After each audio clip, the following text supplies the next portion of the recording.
kembali ke FTV. Jadi hari ini kita berada di Kampung Janda Baik bersama dengan Volvo XC40 Recharge Pure Electric. Dan kat belakang tu awak tengok ramai kawan-kawan media ke tengah ambil video dan gambar lah. Sebab kita semua tengah rushing nak buat video sebelum hari hujan. Jadi benda pertama yang awak kena tahu tentang Volvo XC40 ni ialah ianya berkongsi platform CMA yang dibangunkan oleh kumpulan Geely Volvo. Dan platform ni dikongsikan dengan Polestar. Dia menghasilkan Polestar 2 dengan platform yang sama dan juga Lynk & Co 01. So platform ni memang satu platform luxury lah, platform mewah yang compact dan ianya berkongsi platform dengan Polestar 2. Jadi untuk itu kita tahu bahawa dia punya drive system dia adalah sama dengan Polestar 2. Dan oleh sebab itu kalau kita tengok dia punya power output dia ialah 300 kW, 150 depan, 150 belakang. It's exactly the same as the Polestar 2.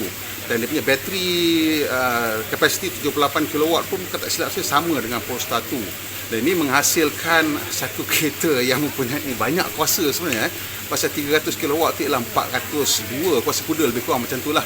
Dan dia punya torque dia ialah 660 Nm of torque. So that is a whole lot of torque untuk sebuah kereta family compact lah, keluarga SUV compact. Dan kereta ni memang kalau kita dah biasa dengan XC40, kita tahu kereta ni dilancarkan pun tahun 2018 di Malaysia. Dan ini adalah varian yang ketiga yang ditawarkan oleh Volvo. Sebelum ni dia orang tawarkan yang varian ICE yang juga all-wheel drive. Kemudian pada bulan Februari tahun 2022 dia perkenalkan versi plug-in hybrid PHEV. Dan sekarang pada bulan 3 lebih ni, tengah bulan 3 dekat bulan 4 ni, dia telah perkenalkan kereta ni lah, iaitu versi pure electric. Dan kereta ni juga sebenarnya masuk pasaran 4 hari bulan 4 lah. Dia baru buka untuk booking 4 hari bulan 4 tahun 2022. Dan kereta ni kita tak tahu lagi harga dia macam mana.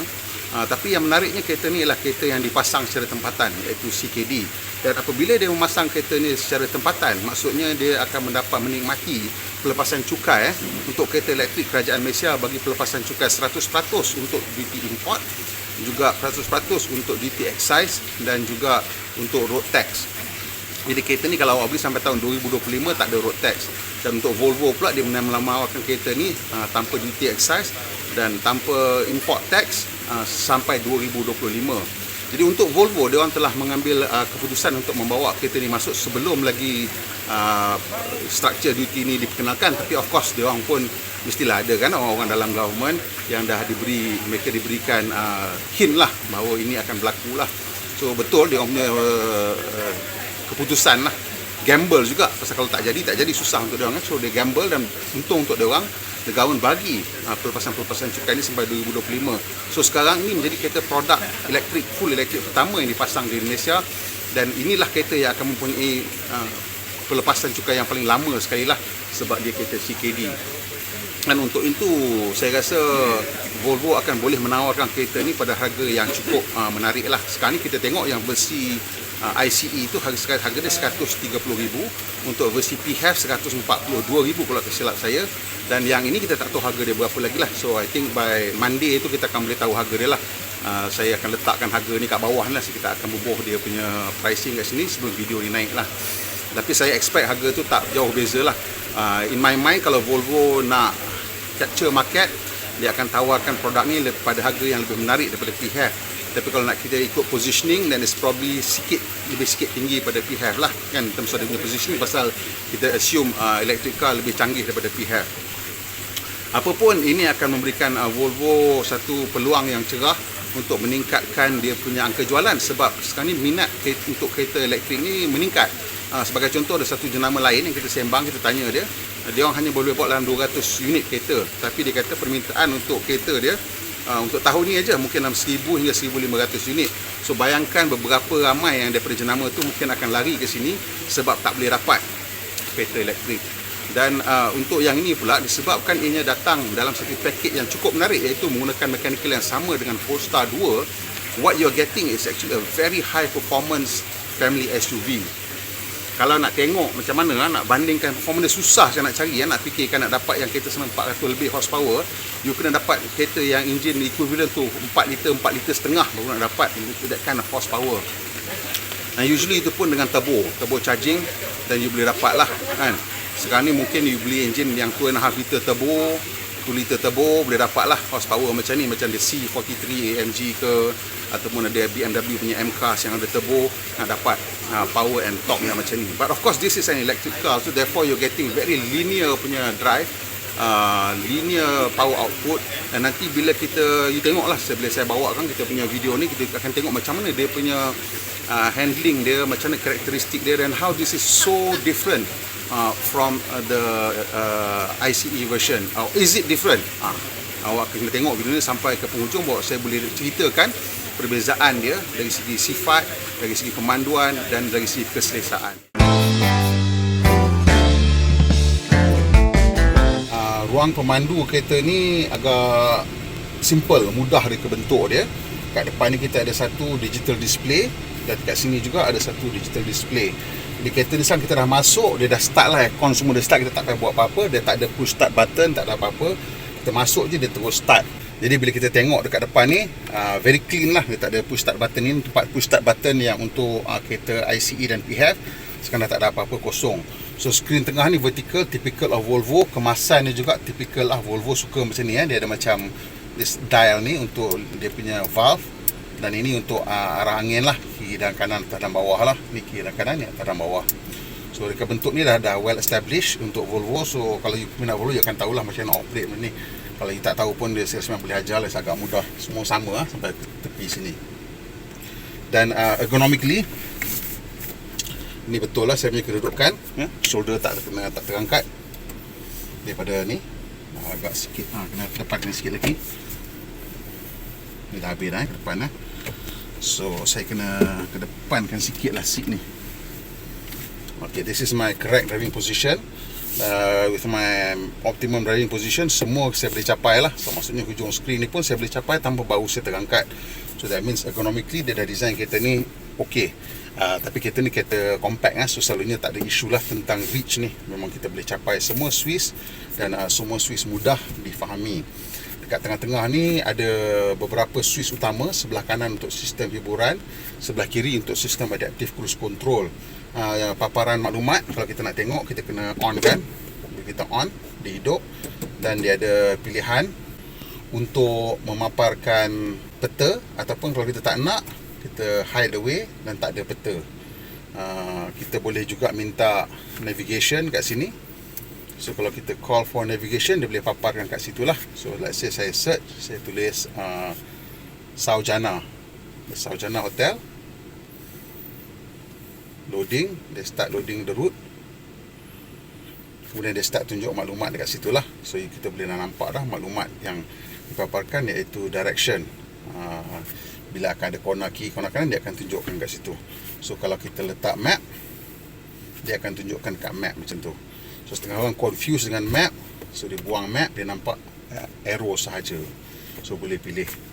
Kalau dia nak maklumat fuel economy, tekan butang bulat ni, dan maklumat fuel economy akan keluar. Other than that, the screen ni agak okey lah size dia. Nak betul besar sangat pun tidak, the size is quite okay. Dan display dia agak jelas jugalah. Dan nak kata dia laggy sangat pun tak. Seat ni bawah ni ada adjustable under thigh support lah. So this adjustable under thigh support is available for both front passenger and also driver. And for the electric seats, you also have adjustable lumbar support, which you can have in or out saja. Dia tak ada oh, boleh naik atas dan turun bawah juga. So you boleh carilah you punya situasi yang paling selesa kan untuk you. Dan yang ni dia punya memory dia dekat sini, ada dua driver punya memory. Okey, seat belakang kereta ni masih lagi sama macam XC40 dulu. Ni saya punya setting dah. Kalau tengok kaki saya ni masih lagi ada ruang lah, dalam 3 jari itu depan lutut saya. So dia punya kedudukan tu okey. Dan kalau kita tengok dia punya seat squat ni sikit pendek kan, tapi I guess reasonable. Dan dia tak terlalu tinggi, dia tak terlalu rendah seat dia. I think kalau dalam SUV lain mungkin lagi tinggi sikit lah seat dia, tapi ni dah okey. Sebab dia agak okey lah, menyentuh lah bawah saya ni. So menyokong juga bawah peha saya, dan itu boleh mengurangkan penat lah untuk perjalanan jarak jauh. Dia punya sudut sandaran ni agak tegak sikit, but that's typical untuk compact SUV lah. Nampak macam ni kan, pasal nak juga maksimum ruang untuk belakang. Yang ini untuk turunkan seat lah. So So dia punya lock dia tadi tu, dia boleh turunkan. Dia ada split 40-60. Ni dia punya headrest tadi lah, kita boleh naik dan turunkan untuk yang tengah. Di sini pula kita ada center armrest, dan kat center armrest ni ada 2 cup holder, dan ketinggian center armrest ni lebih kurang sama. Yang ni tinggi sikit daripada yang ni, tapi okey lah, tak banyak sangat perbezaan dia. Di bawah ni ada juga tempat charger, tapi dia bagi USB-C So USB-C 2 kat belakang, 2 dekat depan. So you kena ada kabel USB-C ke USB-C lah. Kalau biasa you ada besar punya, dan kena convert dah. Dekat depan tu ada 12 volt punya soket untuk you pakai adapter.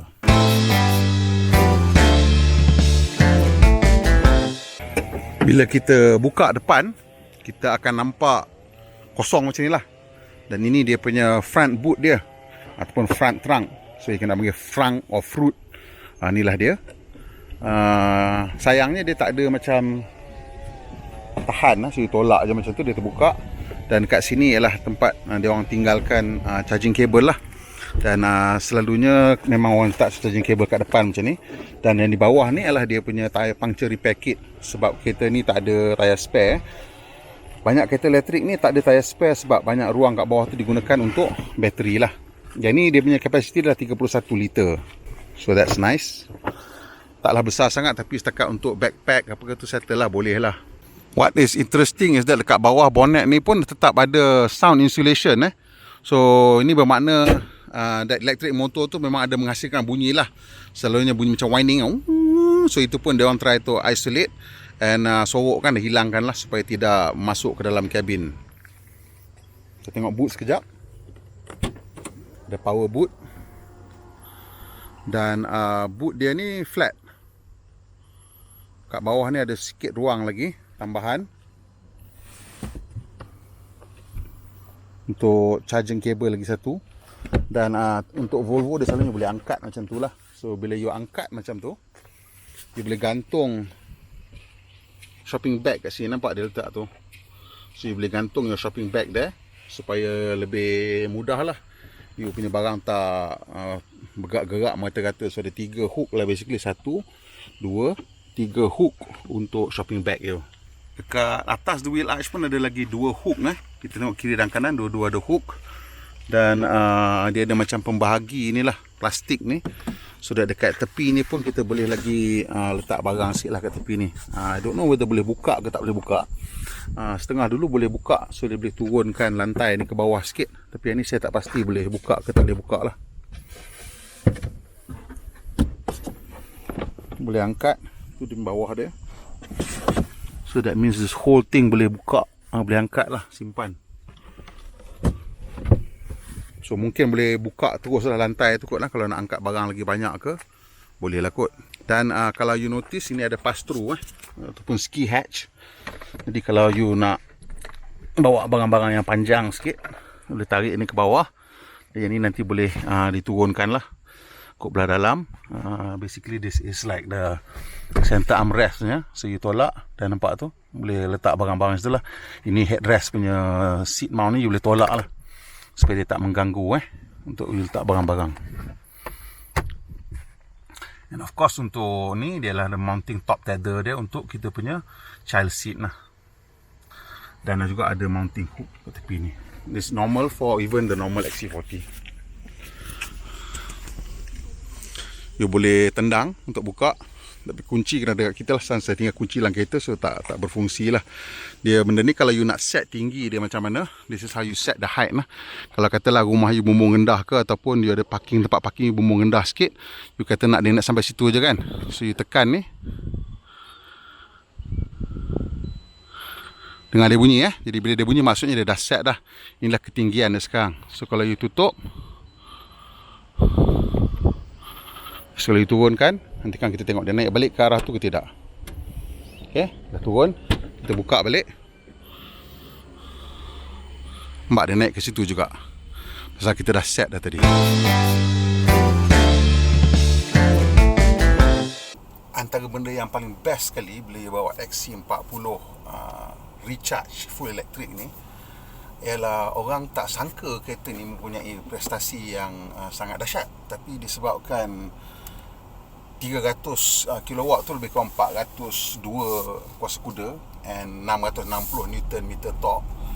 Kalau you nampak sebarang, almost any kind of car yang you nampak, tak kisahlah dia bawa Porsche 911 ke, Porsche Cayenne ke, apa ke, you tekan aja, setidak-tidaknya dia boleh makan kereta into the first few seconds, sebab kita dapat maximum torque from 0 RPM.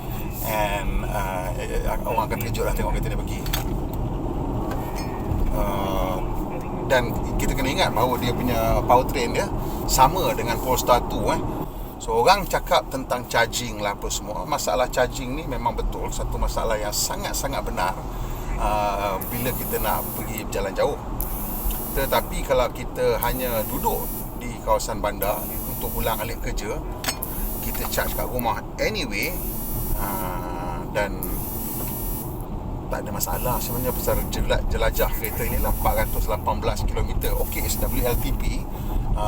So some people say maybe realistically 380 or whatever lah, but still that's 3 kali ganda lagi banyak daripada apa yang kita gunakan setiap hari lah.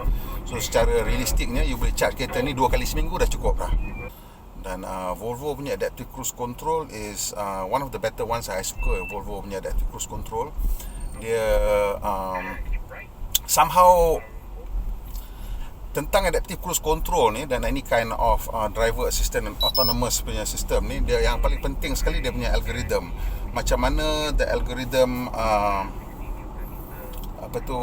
makes it feel natural, you know. Kalau it doesn't feel natural, no matter how good it is, macam mana precise dia boleh ikut kereta depan, kita tak akan rasa yakin nak pakai. So before I forget, cara you nak adjust dia punya speed untuk dia punya adaptive cruise ni ialah, of course, bila you dah bawa apa-apa kelajuan, you tekan the plus button tu, dia akan set kat situ lah, duduk dekat situ lah. Tapi kalau kita dah set lah, kata sekarang ni saya dalam traffic, saya set tu dia adalah 50, saya nak tambah, saya boleh tambah. Kalau kita pegang lama, dia akan naik satu. Tapi kalau kita tap, dia naik 5 km sejam. So kita kena ingat lah, itulah cara dia, macam mana dia nak adjust the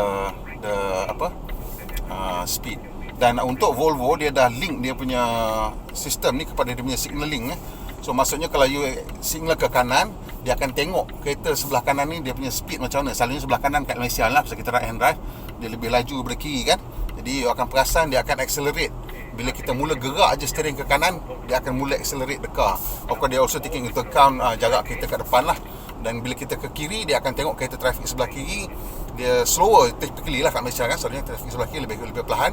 So dia akan dah ready dah untuk perlahankan. Untuk kereta EV ni kita tak berasa sangat dia berlaku, sebab electric motor dia just feed power ataupun reduce power lah. Tapi kalau you bawa dia punya PHEV ataupun the standard ICE models, you akan rasa dia drop gear. Bila nak ke kiri tu, dia akan kadang-kadang dia drop dia bukan drop gear, dia reduce the RPM sikit, and dia drop gear, you akan rasa. Sebelah sini pun sama, dia increase RPM, dia drop gear, so you akan rasa dia nak memecut. So it's lagi more visceral in an ICE car. Tapi dekat dalam EV ni tak rasa lah. Cuma you tahu bila you dah gerak sikit steering ke kanan tu, dia dah mula memecut. The fact that the center of gravity is so low plays a lot into the equation lah. But they've had to revise the suspension geometry so that you need to bring the center of roll slightly below the center of gravity. So if not, then the car will behave funny.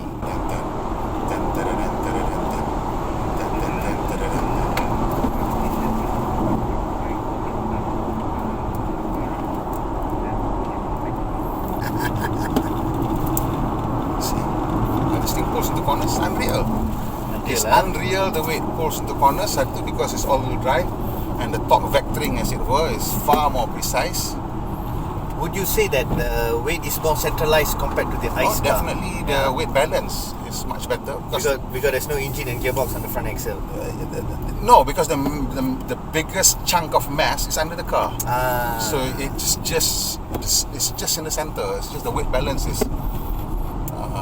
almost optimum. You can optimize EV weight distribution and center of gravity like nothing else. The ability of the car to precisely control the amount of torque means you can mash the throttle mid corner, you boleh tekan maximum. Of course you kena stabilize the car lah, janganlah jadi bodoh kau masuk Nice. betul tekan je. Understood. You get the car into the corner, set it up, then it stabilize, and if it's a constant radius turn, then you can power out so early it scares the shit out of you the first time. And the first time bawa the Polestar, it did scare me. But look at this, this is mid corner, the car is stabilized, and look how it's pulling. It's insane, and that's what you get with electric cars. And anybody who says that electric cars are no fun, I don't know, maybe their definition of fun is different from me. Again, satu lagi demonstrasi, masuk corner, stabilize, power out, power up, power up, power up. You throttle, just mash the throttle aja. And because that's the nature of the electric powertrain.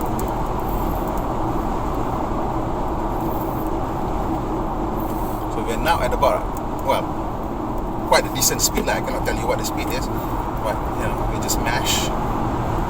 And look at how quickly it's catching up to the XC90. This car, you tak payah rush.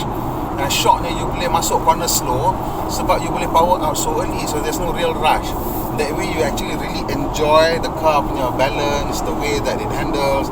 Of course, this is also something yang you kena realise that it's not you yang terror sangat masuk corner ni, because the traction control untuk this electric car, dia tak show up kat sini as like powering, like you are inducing the traction control, because dia tak ada braking pun, it's just modulating the torque aja. And that's just modulating the amount of power that it sends to the wheel so precisely that it feels like nothing is happening, you know. What it feels like, dia rasa macam you punya throttle position tu perfect lah, macam you punya throttle play tu perfect, but actually no, it's the car that's modulating and controlling everything sebenarnya. So here's another corner. Go.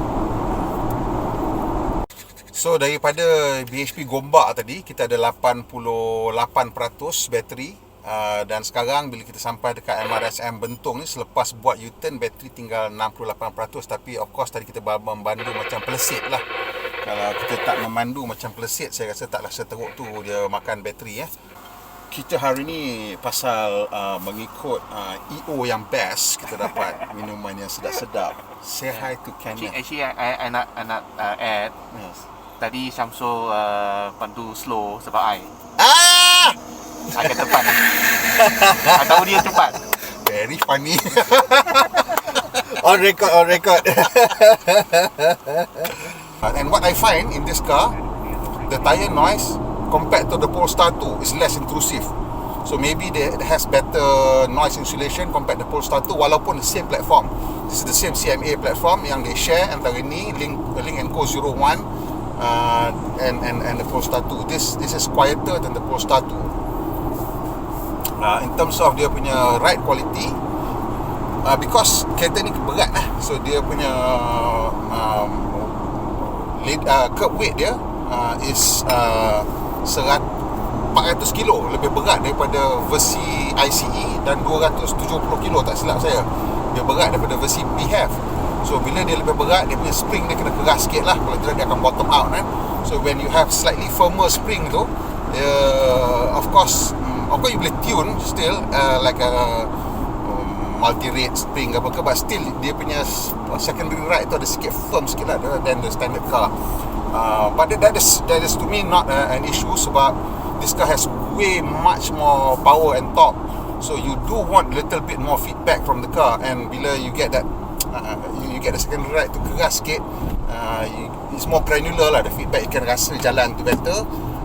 But the primary ride is still very decent in this car. So you actually, I'm okay with the slightly firmer secondary ride tu.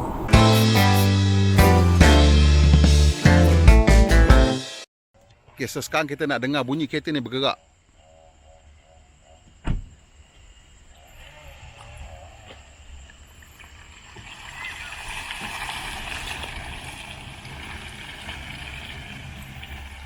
That's all there is to it. So what do you think, bro, of the car? Is this your first electric car? This is my first electric car that I've driven on and being driven in. The power is the first thing. Tak ada bunyi tapi melampau punya power. And that's it again. And when you look at the speedo, you can actually see the speed from 100 160 like that. So there's a lot of power coming in from there. And the best thing about this XC40, you don't have a petrol engine and gearbox at the front. The weight is towards the center and the back. It actually feels like a mid-engine car. Right. So exotic lah dia punya the feel of the car. What about your impression of electric car sebelum you naik dan selepas you naik ni? Adakah berubah atau tidak? Apa benda-benda yang you risau, yang you tak suka ke, ataupun you ingat you tak suka, dan sekarang lepas dah naik macam mana? Adakah berubah? Actually the sound, whether I'll miss having a petrol sound or not, how will it feel driving, sitting in a car yang tak ada bunyi enjin kan? So we don't miss it. So Tak, nowadays sebelum tu you ingat you will miss it.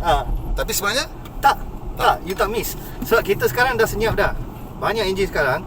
So majority kereta luxury car dah pergi to turbo charging already. You takkan dengar bunyi. yeah. So memang saya tak cari bunyi, saya tak miss pun bunyi. I rasa macam kita biasa je. Because the road noise and the wind noise is more than the engine noise per se. Right. So you don't miss lah. You don't feel the eerie quiet. It's not the quiet yang we think it is. Dari luar memang jauh dia punya beza. Right. Tapi dalam kita rasa macam kita biasa je. Kalau sebelum ni you ada rasa nak beli kereta elektrik ataupun tidak, atau macam mana? Lepas bawa ni ada perubahan tak? Okay, sebelum ni memang dah at least, if not the next car, the following car down the line confirm is going to be an EV. But So the longest is 5 years from now lah, mesti beli punya lah EV. maximum, suka tak suka, definitely most of us are going to have an EV at home. At least 50% of the Malaysians. And I'm like, that's like paling cukup makan punya figure lah I'm giving. In 5 years time, you rasa? In 5 years time, I think that's, and that also depends on the local brands, the two local brands, Proton, Produa. Siapa bawa EV dulu, confirm this figure will happen. You think? Yeah, I agree with you. Yeah. You rasa perlu pujuk orang tak untuk beli EV ni? Susah sangat ke nak yakinkan orang untuk beli EV ni? EV punya biggest limitation, as we can see right now, is range anxiety and range. So sekarang dia tunjuk 110 kilometers, which is actually not bad. Memang boleh sampai KL. Tapi if in my car, in my petrol car, 110 km is the last bar already. Right. Last bar already. So let's consider like time untuk isi balik lah. And sana dia tunjuk 38% more. Yeah. So kena if the infra is already there and charging time is lower, I think people will just buy lah. That's the only limitation. Oh, one more thing, ride and handling, the damper setting. Saya memang suka. Why? Kenapa you suka sangat? Apa yang best sangat damper setting tu? Saya ingat sebab kereta ni berat kan. Saya rasa I ingat dia akan jadi G3 macam terlampau ketat kan. Sebenarnya tak, dia okey je absorb bump, dan suspension tak bottom out lagi. So maknanya dia punya calibration okey lah. Which actually is a major issue sebab bila saya bawa Polestar 2 dengan Model 3, dua-dua kereta bukan bottom out, dia punya bawah langgar speed bump. There you go. But of course this one tinggi sikit lah, SUV kan, so dia tak langgar lah. But you're right lah, dia tak bottom out. Dia punya travel pun tinggi sikit. Yes. So okey.